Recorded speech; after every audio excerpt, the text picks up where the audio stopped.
Bismillahirrahmanirrahim. Assalamualaikum warahmatullahi wabarakatuh.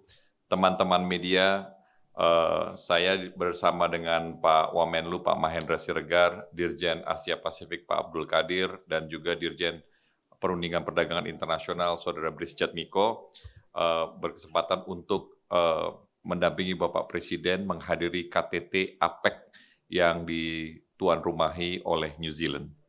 Ada dua bagian pertemuan KTT APEC pada malam hari ini, yaitu yang pertama laporan tentang perkembangan pertumbuhan ekonomi oleh IMF, Managing Director-nya sendiri Ibu Kristalina, dan yang kedua adalah masalah daripada pertumbuhan ekonomi di kawasan Asia Pasifik Economic Cooperation.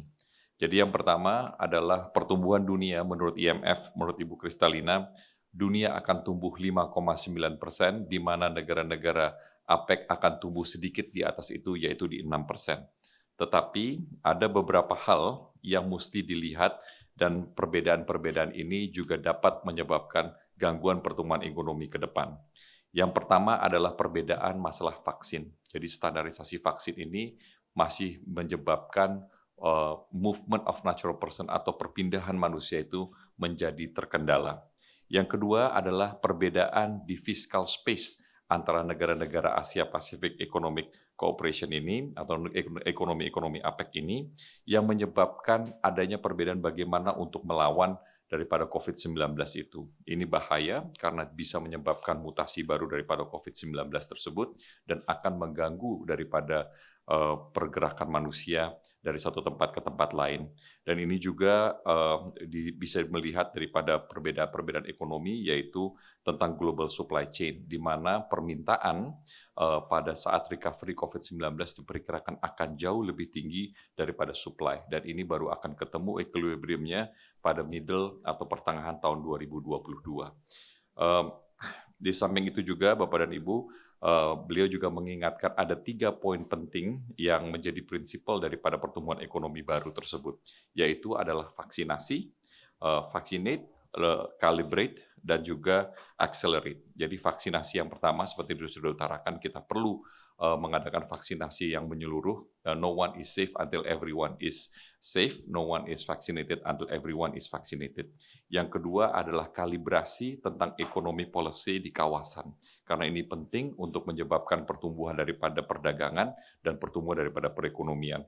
Dan juga adalah akselerasi daripada reform, bagaimana transformasi ekonomi dari ekonomi biasa menjadi ekonomi digital dan juga transformasi menjadi ekonomi sustainable atau ekonomi berkelanjutan dan ekonomi hijau. Ini adalah bagian yang diutarakan oleh IMF.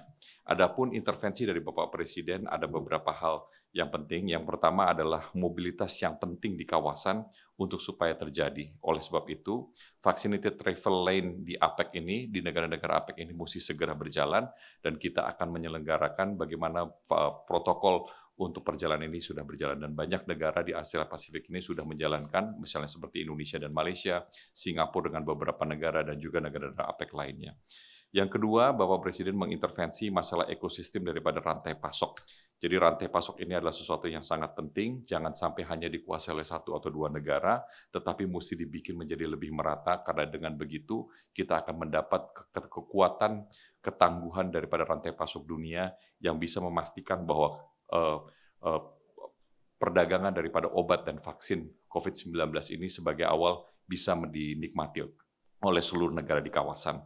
Bapak Presiden juga menggarisbawahi pentingnya kenaikan daripada harga cost of logistik, daripada kenaikan harga untuk pengapalan ini menjadi sesuatu yang sangat penting dan mesti ditanggulangi secara cepat, dan karena sudah menaik 3-5 kali sebelum COVID-19.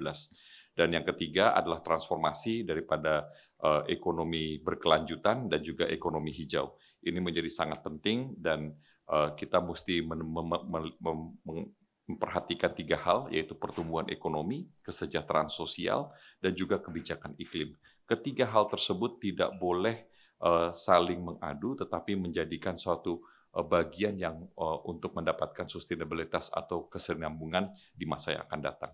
Mungkin Pak Mahendra ada tambahan, kami persilahkan. Terima kasih Pak Menteri Perdagangan.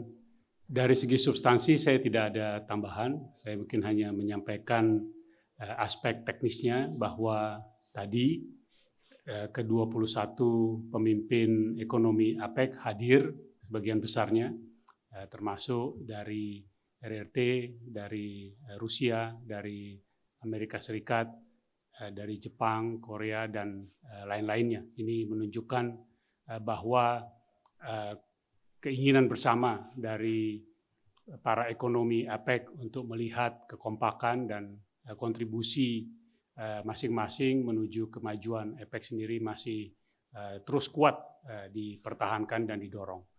Saya rasa itu saja dari kami. Terima kasih Pak Mendak.